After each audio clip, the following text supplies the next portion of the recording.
Today is World NGO Day, and the theme for 2026 is restoring dignity through inclusion.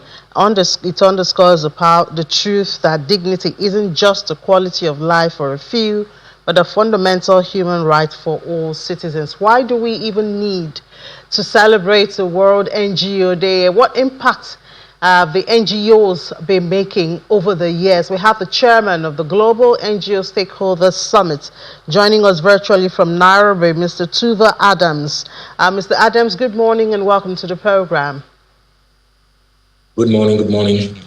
Thank you for having me. So maybe you should please let us know, why do we even need to have a day in the world to remember the NGOs? Okay, so basically, I'll start with an introduction. My name is Tuva Adams Tuva. I'm the chairperson for the Global NGO Stakeholders Summit. This is an event which will be happening annually Sorry, Mr. Tuva. I was asking you the essence of an NGO. Oh, the essence. Yeah, the essence of an NGO day, a non-governmental organization day for the world. Why do we need to set aside a day for it? Okay, so ideally, this is a day to recognize NGOs. We do know that most of these NGOs work in different sectors. These are people who are working with youth, they're working with policy makers, they're working with the environment, climate change. So ideally, this is the front line in terms of managing or assisting our communities. So how do we then recognize them? Right? So this is the day to allow us to recognize them, figure out what have they done, what have they been able to achieve, and how can we assist them be able to do better than whatever they're currently doing. So how would you react to this perception, Mr. Tuva, where a lot of people think that NGOs are just there, they say they are making impact, but you know, a lot of them get funded internationally, and we don't really feel their impact. How would you react to that perspective? Okay, so there's two angles to this. The first is that, yes, most of these NGOs have been funded for the longest time, and most people maybe might not really know what they actually do. So ideally, you need to be able to go in and see that. You see, NGOs don't just do everything. You realize that every single area of every single NGO does something specific. So how then do you go in and say, okay, fine, I'm looking for children education. Which NGO should I look at? I'm looking for maybe sanitary towels project, or water project. How do you know? How do you then go back and say, okay, fine, what is this NGO actually doing? So you realize that the reason people don't know or don't feel the impact is they're not able to monitor or track. So in this day and age, we are trying to figure out a way to actually have a measuring stick in terms of impact and what these NGOs are actually doing. So we put together a database of most of the NGOs that are currently in the region, basically the name, the description, how long they've been around, the impact that they're having, in which regions are they working on. So this allows people and the community, both in Kenya, around the globe, in Nigeria, to be able to monitor and see what exactly these NGOs are doing. And the pattern of funding now, we've seen that change. I mean, even for startups, we've seen a reduction in the flow of funding. And I hear it's the same for NGOs. What's the trend of global funding now? So a lot has changed recently, especially after the new president in the United States came in. A lot changed in terms of funding. A lot of funding was pulled, not only in normal NGOs, even in the international NGOs, including the UN and the like. So that leaves us with a question, which now we really need to look at and see. How do we now remain sustainable as NGOs? And a number of things need to change. And that's why also we have the upcoming event. So ideally, we want to put people in one room, to allow them network. So let's see which NGOs are doing what in which areas. This allows them to be able to work together in a very good way.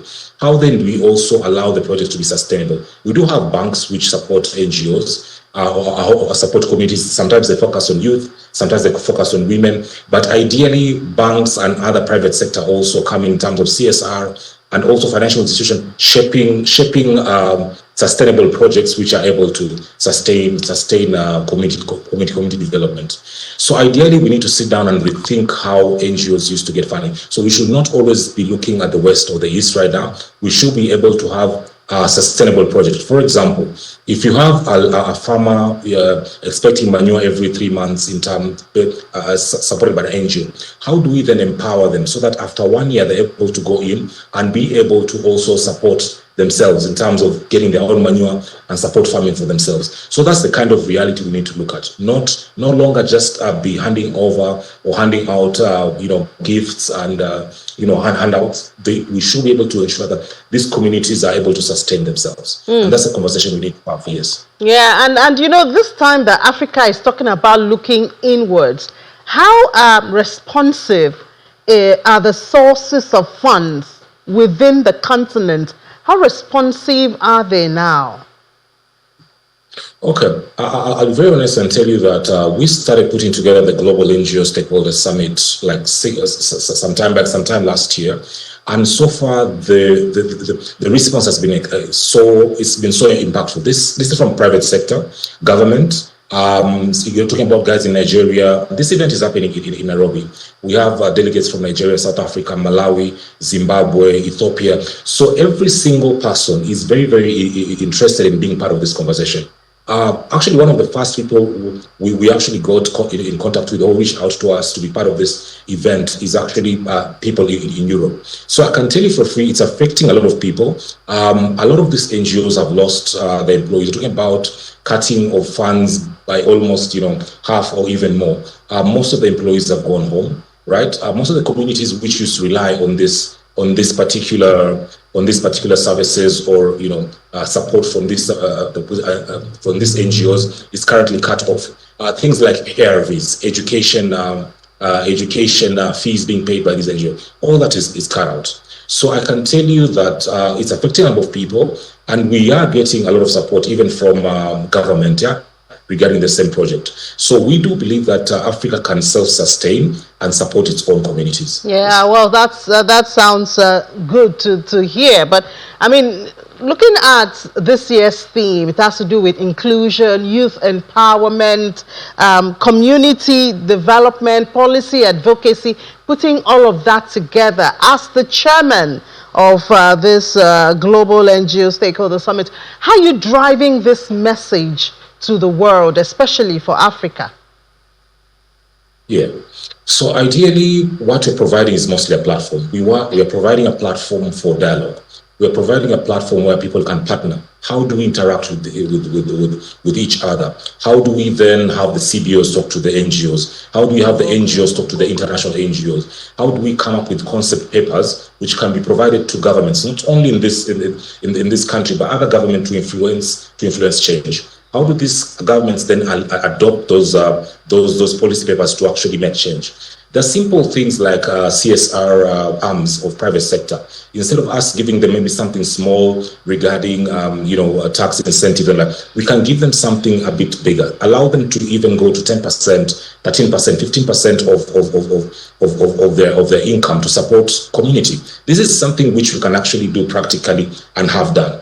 So those are the practical ways we're trying to get this done. So we are talking to all sectors. We're talking to the private sector, talking to the government. We're talking to the NGOs themselves, international NGOs. So as much as possible, we're trying to come up with a voice for this continent, which can then represent ourselves to the region and also the globe.